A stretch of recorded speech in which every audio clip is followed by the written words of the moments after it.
You've heard every productivity slogan on earth. Best is the enemy of good.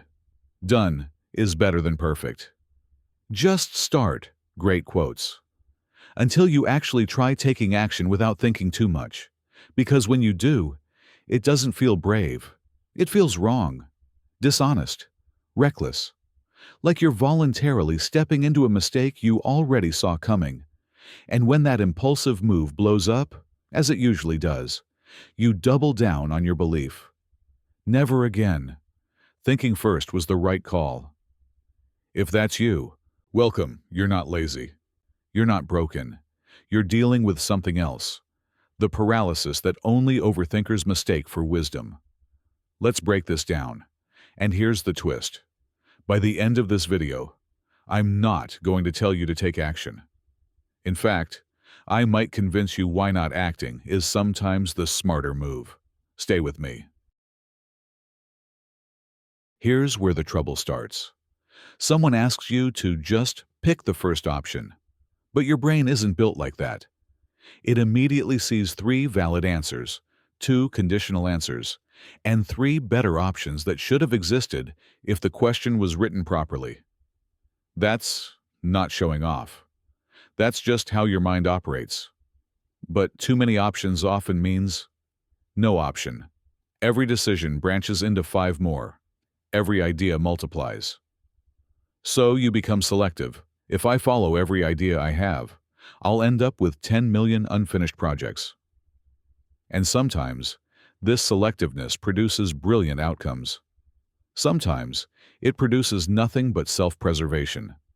Because here's the truth. It's easy to believe you're smart when you never test it. And if you never act, you never fail.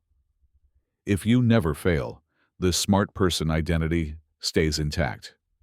Bourdieu would say, you're not protecting your time and energy. You're protecting your symbolic capital, your reputation as the intelligent one. And that identity becomes a cage. Smart people don't freeze because they're lazy.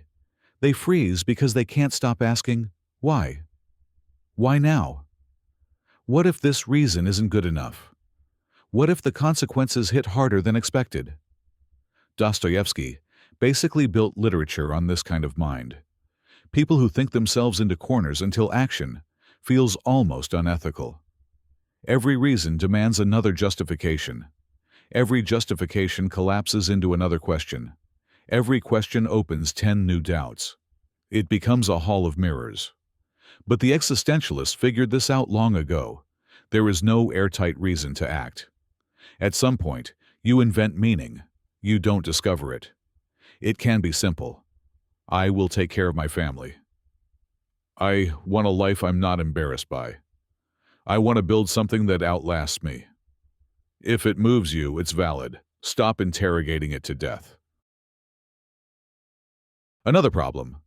Your mind sees too many outcomes too quickly. You don't see one path. You see 20. Each with subpaths, and contingencies, and long-term simulations. A non-overthinker goes, wouldn't it be awesome if A happened? You go, if A happens, then B, unless C, which depends on D. And if D collapses, then E. Okay, forget it. You analyze the idea so thoroughly that the project feels finished before it even begins. Thinking replaces doing.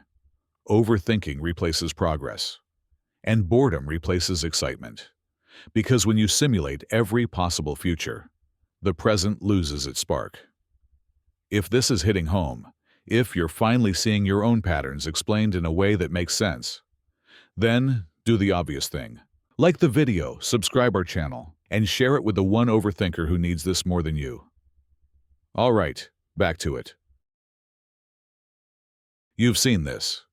The least strategic people in your life take messy, chaotic action and somehow outrun everyone. It makes you question life itself. But here's the unromantic truth. Intelligence optimizes for consistency. Recklessness occasionally creates breakthroughs. Smart people aim for the best outcome. Impulsive people aim for any outcome.